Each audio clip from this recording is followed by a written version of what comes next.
We wanted to make sure that everyone in Sanger Unified had a clear understanding of the difference between synchronous learning and asynchronous learning.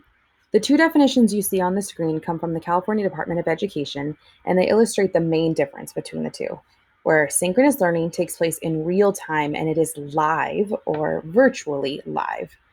It can happen in a lot of situations, so whole class, small group, or individual, but it is happening on some sort of online platform in our current situation, whether that's a Zoom or a Google Meet, or eventually in a hybrid model, it would be happening in person. So the delivery of instruction or interaction is live in real time. Whereas asynchronous learning, it is not live.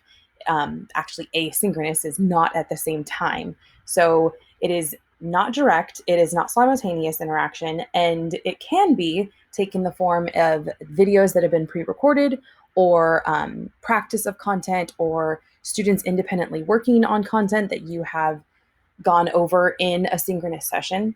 So we're going to go through just a couple examples of those. So again, synchronous learning, the students are learning at the same time, but it does not always have to be whole class instruction. It can be small group, it can be individual, or kind of in breakout rooms happening within a couple different small groups at the same time.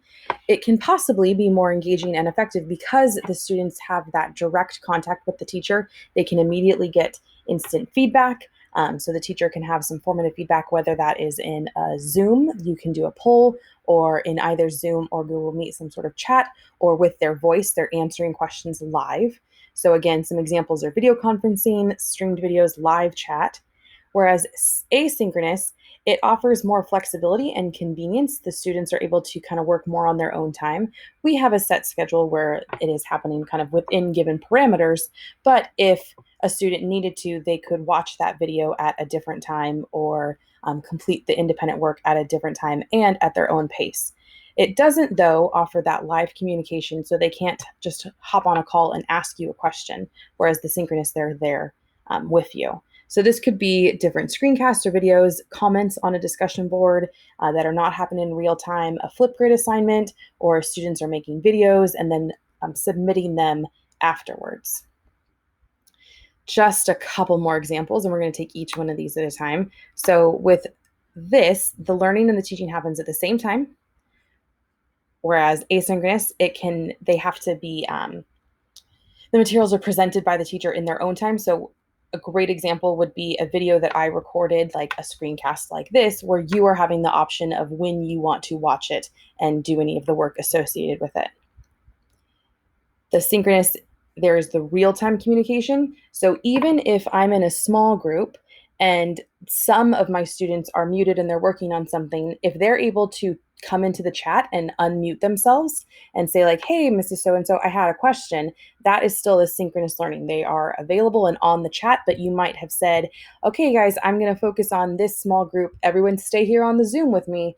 But, and I'm in the chat if you need me, but I'm going to focus with these 5 students. If the rest of the class is still there and they have the ability to communicate with you, then that is still synchronous. It does not have to be the teacher talking the whole time for synchronous learning.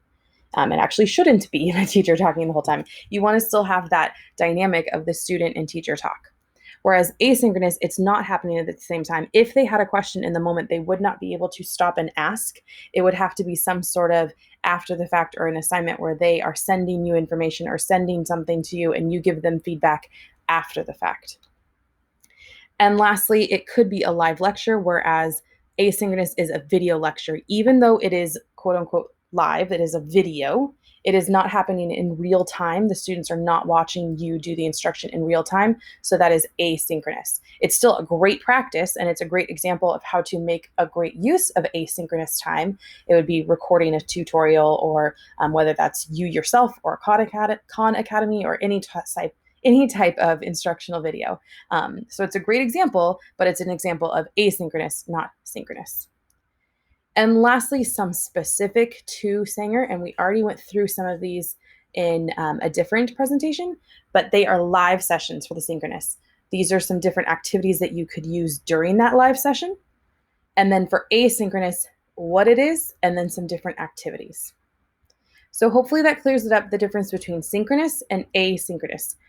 One is not good and bad. They are both what we need during this time. It's just a matter of what activities or interactive presentations would best be suited for a synchronous environment versus what are some of the different independence or assignments or extension work or application work that can be done asynchronously with then the follow-up during a synchronous session.